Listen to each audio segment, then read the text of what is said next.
Hello and अस्सलाम वालेकुम viewers. उम्मीद करता हूँ कि आप सब लोग खैरियत से होंगे। Viewers, the topic which we are going to deal for today is the world war second that start from 1939 to 1945। और आज हम इसके इवेंट्स को कवर करेंगे, इस टॉपिक को इन अ लाइटर मोड कवर करने की कोशिश करेंगे। और आपके लिए जो टॉपिक है बहुत आसान फॉर्मेट में कर दिया गया है ताकि आप आसानी के साथ इस कॉन्सेप्ट को जो है वो फिंगर टिप्स पर जान सकें। So let's go and start our topic, World War II. Dear viewers, what was actually the World War II? The largest war in the human history. इसमें कोई शक नहीं है कि एक बहुत बड़ी वॉर थी, बहुत बड़ी जंग थी इंसानी तारीख में, जिसमें which involved most countries from the European continent, colonies, territories around the entire world, Asia, Africa, Europe. आप देख लीजिए पूरी दुनिया में ये जो है वॉर जो है स्प्रेड हुई। और ऑलमोस्ट इसमें जो रीजन काउंट किया जाता है वो एशिया अफ्रीका का ही काउंट किया जाता है। एशिया का तो बहुत कम रीजन था, लेकिन यूरोप का जो रीजन था वो बहुत ज़्यादा इसमें काउंटेबल है। ईस्ट एंड वेस्ट यूरोप की जो एग्जाम्पल है, it's in front of us. By the end over 70 million people were died. बहुत बड़ी तादाद है, 70 मिलियन जो इंसान हैं, they have been killed. It lasted from 1939 until 1945। 1939 से 1945 का जो एरा है, यहाँ ये एक स्पेसिफिक एरा है जो सेकेंड वर्ल्ड वॉर को जो है रिप्रेजेंट कर रहा होता है। अगर हम इस वॉर को ओवरऑल इसके कैरेक्टर्स की बात की जाए तो हमने देखा कि इसमें डिफरेंट कैरेक्टर्स की इन्वॉल्वमेंट है, जिसमें जो है for example Adolf Hitler, very famous personality, German chancellor था, मिलिट्री डिक्टेटर, और नाजीज़म को जो है जो इनकी आइडियोलॉजी थी इनको ये फोकस कर रहे थे। ऑन दी अदर साइड आपके पास जो है तोजो, वॉज फ्रॉम जापान से इनका ताल्लुक़ है। देन मुसोलिनी, इटली, फैशिज्म एक आइडियोलॉजी जो कि नाजीज़म के साथ बहुत जो है सिमिलैरिटी रखती। और स्टालिन, द यूएसएसआर जो है लीडर जो कि लीड कर रहा था यूएसएसआर को। इसके अलावा भी बहुत सी पर्सनैलिटीज़ थी, लेकिन जो मेनली काउंट की जाती हैं वो इन पर्सनैलिटीज़ के ऊपर ज़्यादा फोकस किया गया है। अब सबसे पहले बात की जाए कि बेसिकली फैशिज्म क्या है। इन शॉर्ट, फैशिज्म जो है एक पॉलिटिकल आइडियोलॉजी है या बिलीव है जिसमें जो इम्पोर्टेंस है, the individual is less important than the nation. इसमें एक फ़र्द वाहिद को जो इम्पोर्टेंस है वो कम दी जाती है नेशन के मुकाबले में। इसमें कोशिश ये की जाती है कि ज़्यादा से ज़्यादा अपने आप को स्ट्रॉन्ग किया जाए, स्ट्रेंथ जो है उसको बरकरार रखी जाए। और बेसिकली जो है डिक्टेटर्स ने इसको बहुत यूज़ किया है। और ये फैशिज्म जो है ये इटली में क्योंकि बहुत ज़्यादा जो है टॉप पर जो है टॉप ऑफ द लिस्ट थी एट दैट टाइम। और यहाँ पर हमने ये भी देखा कि अकॉर्डिंग टू दिस आइडियोलॉजी आप के लिए स्टेट जो है बहुत इम्पॉर्टेंट है। और स्टेट के इंटरेस्ट के लिए, लोगों के इंटरेस्ट के लिए अगर आपको वॉर पर भी जाना पड़े तो आप वॉर पर भी जा सकते हैं। और इसमें किलिंग, फियर, फ्रस्ट्रेशन, इरिटेशन, ये सेंटिमेंट्स जो हैं, एलिमेंट्स, ये बहुत ज़्यादा पाए जाते हैं फैशिज्म में। सो बेसिकली ये फैशिज्म का ओवरऑल कंक्लूजन है। और हमने देखा कि इटली में बहुत ज़्यादा फैशिज्म जो है वो अपने जो है परवान चढ़ा। इसके अलावा जर्मनी में भी जो है फैशिज्म की हमें एक जो है रिफ्लेक्शन नज़र आती है। लेकिन अनफॉर्चुनेटली वहाँ पे नाजी पार्टी जो है वो रूल कर रही थी, तो नाजीज़म बहुत ज़्यादा स्प्रेड हो रहा था।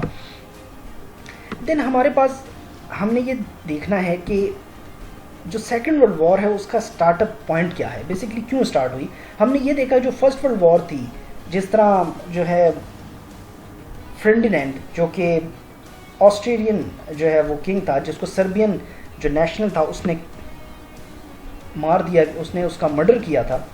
उसके बाद जो है हमने देखा कि peace of Europe was gone, हमें पीस नज़र नहीं आया। लेकिन अनफॉर्चुनेटली जब सेकेंड वर्ल्ड वॉर होती है तो इसका भी कुछ बैकग्राउंड था, क्यों ऐसा हुआ कि सेकेंड वर्ल्ड वॉर स्टार्ट हुई। सबसे पहली बात, और जिस अगर हम कंक्लूजन भी करें इसका, तो हमें पता चलता है कि जो जर्मनी है, फर्स्ट वर्ल्ड वॉर का जब एंड हुआ वो ट्रीटी ऑफ वर्साइल्स हुई और जर्मनी को हैवी पे करना पड़ा और जर्मनी को जो है वो कसूरवार ठहराया गया था और जर्मनी को ये कहा गया था कि यू आर द स्टेट जिसने जो है फर्स्ट वर्ल्ड वॉर जिसकी वजह से जो है वो स्टार्ट हुई। और अब क्योंकि जर्मनी जो है वो दोबारा अपने जो है वो बदले की आड़ में वो बदला लेना चाहता था दुनिया से, जिस तरह जो एडोल्फ हिटलर था जब वो चांसलर बना तो उसने ये कहा कि we will take the revenge from the world, हम दुनिया से अपना बदला लेंगे। तो with the passage of time हमने देखा कि जर्मनी ने जो है इन्वेजन की, पोलैंड को इन्वेड किया, इलीगल जो है उस पर अटैक किया। इसके साथ जो जर्मनी के ओपोनेंट्स थे उन्होंने, जो ऑलरेडी जर्मनी के अगेंस्ट थे, उन्होंने they declare war on Germany. Germany ने फ्रांस को इन्वेड किया, बेल्जियम को जो है उस पर अटैक किया। हिटलर ने जो है देन फर्दर आप देखिए जर्मनी ने जो है वो रशिया को जो है इन्वेड किया। और जो जर्मन्स थे उन्होंने एक टर्म बहुत यूज़ की एंड दैट वाज ब्लिट्जक्रीग। ये एक जर्मन वर्ड है जिसका मतलब ये है लाइटनिंग वॉर इन जर्मनी। मतलब ये हो गया कि आप एक सरप्राइज अटैक जो है किसी वक्त भी कर सकते हैं। तो उन्होंने इस एक स्ट्रेटजी बना ली जिसको कहा गया, फर्स्ट उन्होंने ये एक टर्मिनोलॉजी जो है उसको लॉन्च किया था और आफ्टर दैट जो जर्मन्स थे उन्होंने ब्लिट्जक्रीग जो वर्ड है उसको फाइनली एक स्ट्रेटजी में तब्दील कर दिया और इसको कहा गया कि लाइटनिंग वॉर मींस कि अब जो है किसी वक्त भी कोई अटैक जो है वो पॉसिबल है। फर्दर उन्होंने कहा कि ब्लिट्जक्रीग further mean surround with tanks and troops and trucks, means कि किसी वक्त भी कोई एक सरप्राइज अटैक लॉन्च किया जा सकता है और दुनिया को इसका इल्म नहीं होगा। अगर हम ग्रुप्स की बात की जाए तो सिमिलरली हमने ये देखा कि जिस तरह फर्स्ट वर्ल्ड वॉर में हमारे पास 2 कैंप्स थे, आपके पास ट्रिपल अलायंस, ट्रिपल इंधान, और यहाँ पर भी आपके पास एक्सेस पावर्स और एलाइज थे।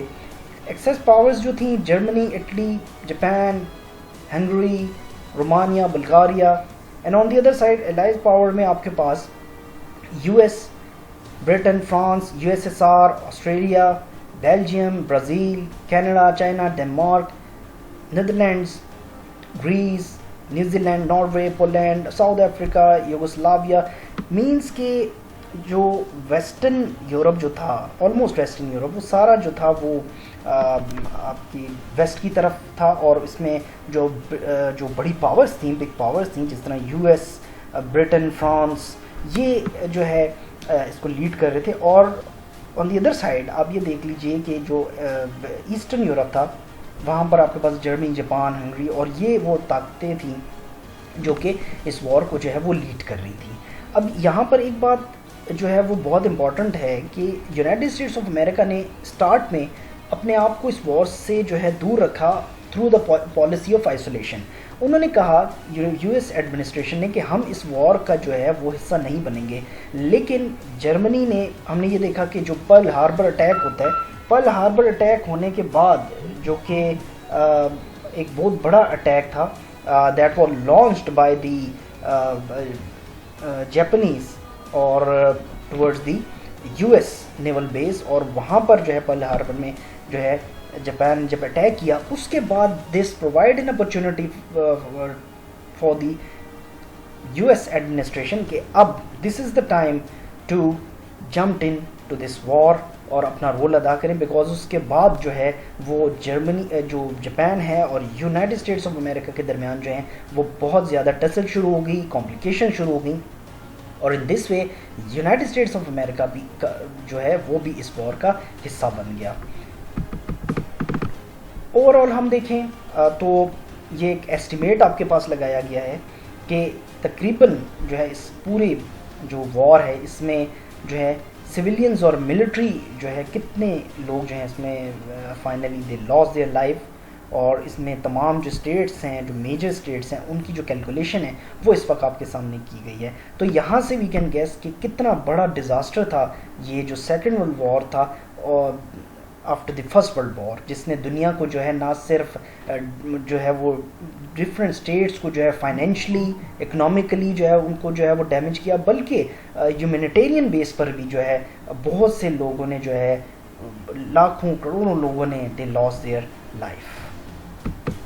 सो व्यूवर्स, अब पोस्ट वर्ल्ड वॉर सेकंड का हम ज़रा जो है वो एक ओवरव्यू ले लें।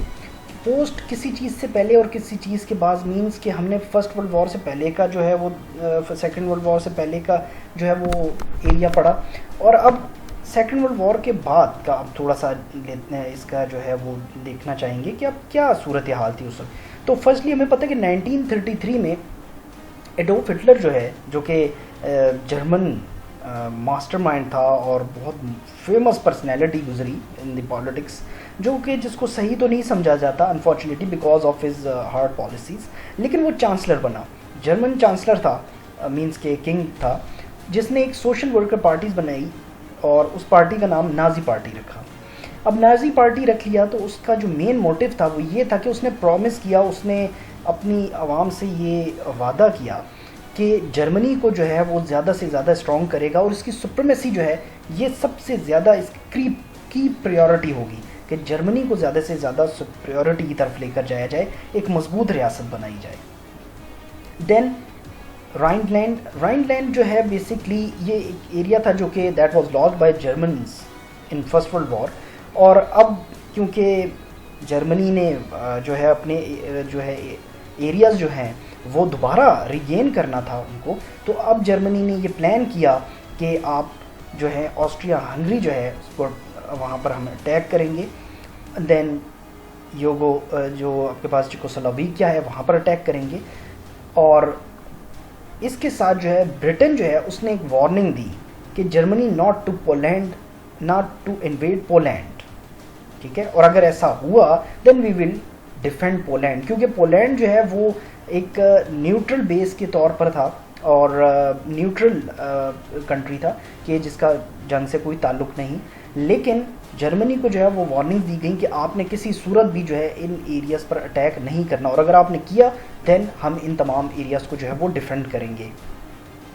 इसके साथ ही एक अलार्म, एक फ्रस्ट्रेशन क्रिएट हुई यूरोपियन स्टेट्स में, फ्रांस, ब्रिटेन, यूएसए, और क्योंकि देवर ऑन द सेम पेज, वो एक ही पेज पर थे, तो उन्होंने कहा कि अगर ऐसा कोई सूरत हाल बनती है, ऐसी कंडीशन बनेगी तो डेफिनेटली हम जो है इसको डिफेंड करेंगे, हम किसी सूरत भी जर्मनी को अलाउ नहीं करेंगे। देन 1939 में फाइनली जर्मनी ने जो है वो इन्वेड किया पोलैंड, और इसके साथ ही जो है ग्रेट ब्रिटेन ने डिक्लेयर कर दी वॉर ऑन जर्मनी। अब यहाँ पर देखना ये था कि अब जर्मनी करेगा क्या, तो जर्मनी ने एक strategy they the, that was ब्लिट्जक्रीग strategy. ये एक जर्मन वॉर प्लान था बेसिकली कि इसमें deep and fast and accurate attacks जो हैं वो किए जाएं विदाउट वेस्ट द टाइम, और हमें शॉर्टेज रूट जो है उसको यूज़ करना है और ज़्यादा से ज़्यादा जो है इन स्टेट्स को कैप्चर करना है। Then after Poland, Denmark, Norway, अब पोलैंड, डेनमार्क, नॉर्वे, इस पर तो जर्मनी ने जो है वो कब्ज़ा कर लिया। देन 1940 में जर्मन ट्रूप्स कोस्टल सिटी जिसका नाम डनक्रिक था, जो कि नॉर्दर्न फ्रांस में थी, वहाँ पर जो है फाइनली उसने जो है अपने ट्रूप्स को जो है ग्राउंड पर उतारा, और जो कि 10 किलोमीटर्स फ्रॉम बेल्जियम है, और फ्रांस ने वहाँ पर जो है वो सरेंडर कर दिया था। तो ये एक बहुत ही जो है जर्मनी का एक बहुत फास्ट मूव था, और जर्मनी बड़ी फास्टली जो है वो एरियाज़ को जो है वो कैप्चर कर रहा था। Then France and Britain start to move from neutral Germany. अब हुआ ये कि एक तरफ तो जर्मनी बड़ी तेज़ी के साथ जो है वो कैप्चर कर रहा था एरियाज़ को, on the other side France, Britain जो है इन दोनों ने स्टार्ट मूवमेंट की, मोबिलाइजेशन की अपनी ट्रूप्स की फ्रॉम बेल्जियम क्योंकि न्यूट्रल स्टेट था, तो इन्होंने कहा कि अब हम न्यूट्रल बेल्जियम को जो है वो यूज़ करेंगे ताकि जर्मनी को जो है ज़्यादा से ज़्यादा जो है टफ टाइम दिया जा सके।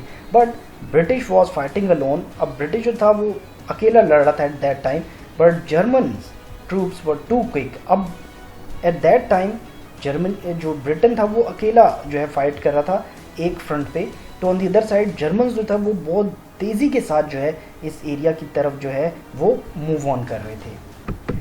सो व्यूवर्स, आज के लिए इतना ही काफ़ी है, और कोशिश ये होगी कि इंशाल्लाह जब नेक्स्ट टाइम हमारी मीटिंग होगी तो इसमें हमको मज़ीद जो है सेकेंड वर्ल्ड वॉर से रिलेटेड इंफॉर्मेशन से जो है हम आपको जो है मुस्तफ़ीद करेंगे। और इससे रिलेटेड कोई क्वेश्चन हो आपके पास, if you have any question, so आप मेरे चैनल m.abdullah एजुकेशन ऑफिशियल पे जाइए यूट्यूब पर, वहाँ पे मेरे चैनल को सब्सक्राइब कर लीजिए, बेल आइकन पर प्रेस करना ना भूलिएगा। इसके साथ like and share my videos. अगर आपको वीडियो पसंद आई हो तो इसको ज़रूर लाइक एंड शेयर कीजिएगा। कमेंट करना चाहते हैं तो कमेंट बॉक्स में जाकर आप वहाँ कमेंट भी कर सकते हैं, and I will please to answer your questions. So until next time, मुझे दुआ में याद रखिएगा और अपना बहुत ख्याल रखिएगा। Thank you very much and take care.